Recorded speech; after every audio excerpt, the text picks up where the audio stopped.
I previously made a video on this app about who I think are the least compatible zodiac signs, and I always default to the mutable signs. I still do not believe that the mutable signs are good together. Now, does that mean that two mutable signs cannot be together? No, but it means it's going to require a lot more work for it to actually be a stable, committed, and loving environment for the two people that are choosing to be in a relationship. Also, when I am talking about the signs, I'm not talking about just the sun sign or the Venus sign. I'm talking about the overall, chart ruler. I'm talking about the sign of your natal chart. When you look at your entire natal chart, which sign is dominant? And how does that sign compare to the sign of the person that you're in the relationship with? So, exhibit A of why I think mutable signs are unstable. Here's an actual list of some of the most known or some of the most prolific serial killers of our time. So I'm just going to step out of the frame for a minute to let you take a look and see if you notice a pattern.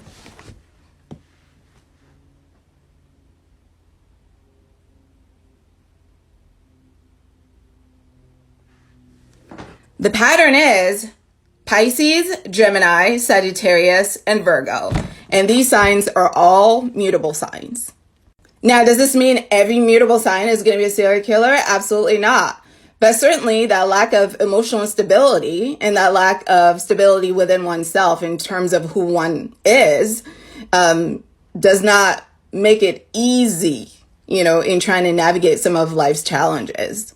Now, when we go ahead and basically exclude the data for the males and start looking specifically at female serial killers, it gets slightly more interesting. The new leader of the tribe then becomes Scorpio women, and then we see Capricorn women enter the scene. We still have some Sagittarius in the mix, as well as Pisces, which is still the most representative of the mutable signs.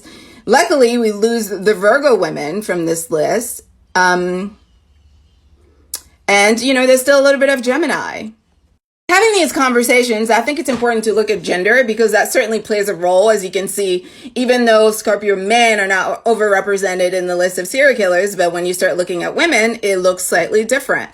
So it's really a matter of just having an understanding of the full natal chart when we're talking about someone's zodiac sign and their compatibility. It's not just about their Venus. It's also about their communication. It's also about their Mars. It's also about their moon.